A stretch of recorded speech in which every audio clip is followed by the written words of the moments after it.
Hi everybody, welcome back to my YouTube channel, and I am so pleased to have you all here again.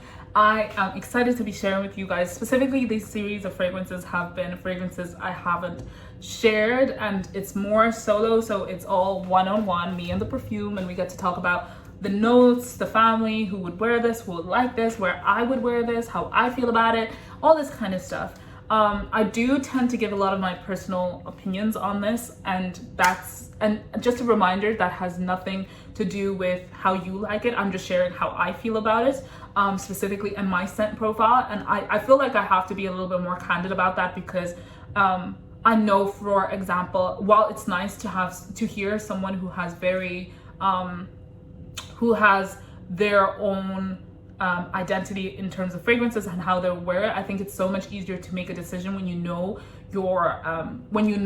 that the person you're watching has the same sense of style as you, or if you know that she particularly doesn't like these things, so you can make it, do you know what I mean? You can understand a little bit more where things are coming from. So I do like to share those opinions and absolutely be candid with you all. But I try my best to share whether I think actual other people would like this. Okay, so the first one I'm going to share with you all, well, the only one I'm going to be sharing with you all in this video is Jazzab Gold. Now, forgive me if you know me and my fragrance collection, the bottles are a mess. Like I said, I don't have a lot of space to be packaging all my fragrances and to put them on shelves, but they just pop in a box, and as things happen, things get lost. Now, to be honest, this was on a shelf for a little bit when I got it. This actually dropped before. It has like a gold plate here. It's beautiful. I'll insert a picture when I can, but it's beautiful with the gold thing, but it dropped and I don't know where it is. So yeah, so that's the down point in terms of that. But like, I feel like if you had super glue, you could definitely glue that back on and it'd be fine. It's not a big deal breaker. Now let's talk about Jazzab Gold. Now, I had been wanting this for a while after I had seen Fumi Monet rave about this, just as she started telling us about the tea with Middle Eastern fragrances. Like, oh, and I'm so glad she did. I'm so glad she broke the glass ceiling because she's changed all our lives.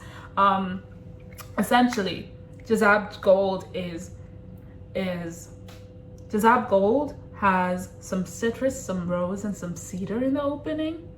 And then it has some agarwood, some flowers, some grapefruit, some pink pepper. And then at the bottom, you have amber, woody notes, cedar, and patchouli. Now, really interesting. They say there's some oud here. And you know what? After I say that, I can kind of smell it, but it's not strong oud. Like, it's honestly, this is more of a fruity and patchouli fragrance than it is an oudy fragrance. I definitely think, like, if you love something like Zena, if you love something that's, you know, patchouli and fruity, this is definitely your vibe. Like, if you love something smelling like cocktails, now this is, I take this away. It does give a cocktail-esque vibe, but this takes away a little bit from that, just because it has a lot more florals than a cocktail would. Like, you wouldn't find a cocktail just full of flowers. But yeah, this opens up to be bright and rosy, and the brightness is coming from that citrus and that rose, right? And that citrus mixed with that patchouli note really give it that green, sharp, zingy taste. You know, it's not like it, okay, I'm not gonna lie, the patchouli is strong. The patchouli is patchouliing. But because it is fruity, I do feel like it just makes the fragrance have a little bit of balance and makes it smell like kind of fizzy in a sense, because it is very fruity, you know. And then in the middle notes, you have some grapefruit, some pink pepper, and some flowers. Now, this is what I find really interesting. They don't mention any specific fruits outside of, you know, citrus and grapefruit. And this is definitely not the only two fragrances, the only two smells I'm smelling. The fruits definitely, to me, give a little bit of, they're not in the forefront, they're just blending the fragrance, but there's definitely some tropical kind of fruits here. I'm trying to like place what they are. Like, I don't know, like, I feel like maybe it might be a little bit something like pear or pear, peach, something like that, but like, it's not strong. Like, you wouldn't be like, oh, that's peach, you know. It's just what's helping it blend. You know how sometimes rose is used in fragrances to blend, like you wouldn't smell it, but you can kind of feel the vibe of it in their fragrance. That's what I feel. I definitely feel like there's some fruitiness in here, but the florals are taking front and center. Now they only say florals in here, and that's kind of disappointing because I want to know what kind of flowers are in this.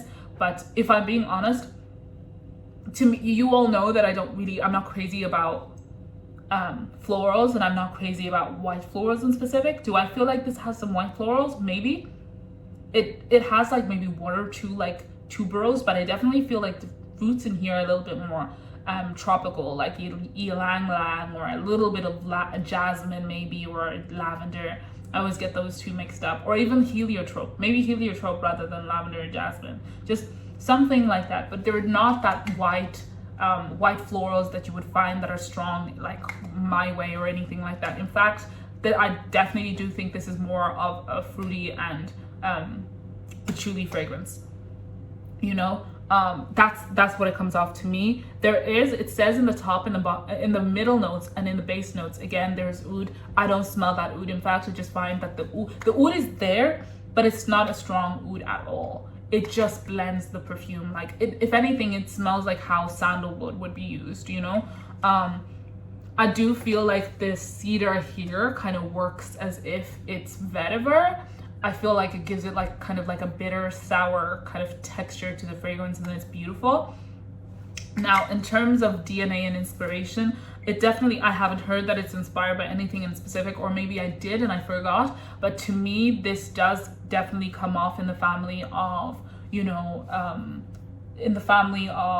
Zena. Now they're not the same. Zena is much more fruity. I'm just saying like they give me the same vibe in terms of like fruitiness and playfulness and just how it's played. Like I always feel like this DNA would be something you would find in Victoria's Secret, in Miss Dior, for sure, but it's nothing like them. It's just how the texture and the fragrance together is put together. I definitely think this would be more of a designer style fragrance than it would be an artistic niche fragrance, for sure. And I just think it's because it's a little bit it is well blended, but it's not like immaculately blended. Because the thing is, you can smell the patchouli, you can smell the florals, and you can smell the woody notes. There's no finesse, you know. And this is not to say this fragrance is not beautiful at all. This fragrance is stunning. I have worn it a couple of times, and damn, it projects. Damn, it's strong. And anytime I've walked in, people have been like, "What are you wearing?" And I've been like, "I've only put two sprays," and people are already commenting. Imagine that. So it just tells you how strong this stuff is. Like, it definitely would get cloying if you tried to make it 4 to 6 to 10, for sure. You would give yourself a headache just from that patchouli. But that's not to say it doesn't eat. It definitely eats. It comes off to me as more of a, where would I wear it, like timing wise? It definitely is all year round, though I did struggle with it during winter because the patchouli became a little bit sharper, and I find the patchouli tends to do that in winter. But in summer and spring, you could definitely pull it off. In fall, maybe you could pull it off. You could pull it off in nighttime as well, in any of the seasons, for sure. It does give off like a night out, flirty, you know, type vibe, like I'm just out with the girls, and you know, that kind of thing, or a clubbing scent, for sure. It's nothing sophisticated, like that's just me being honest. It doesn't give off rich and sophisticated. It gives playful and flirty, if anything, and smelling good. People would definitely notice you, and they will definitely take a double take.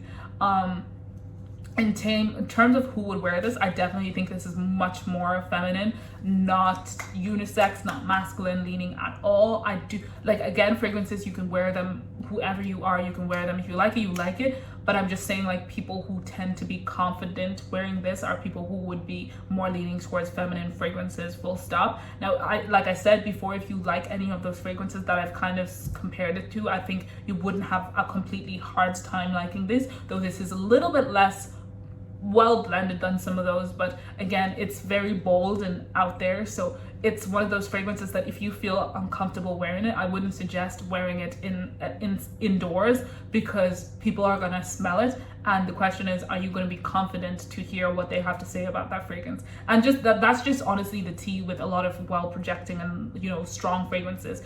People are going to smell it, and people and if you want people to smell it, then you have to be okay with what they say about it, you know.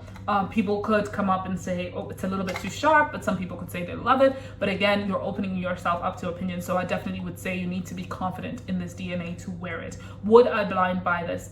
I did blind buy it, but it didn't drastically change my fragrance collection. I pull for it sometimes, but I don't feel like I'm missing anything if I didn't have it. I just haven't had, you know, special occasions to wear it that much, because actually I don't go out that late anymore. So I feel like it kind of, you know, loses its charm that way, but it is beautiful. I definitely would wear it on holidays, holiday nights out, like going to Afro Nation, DLT Malta. Like I definitely would pull this if this was, you know, if I was going on one of those trips.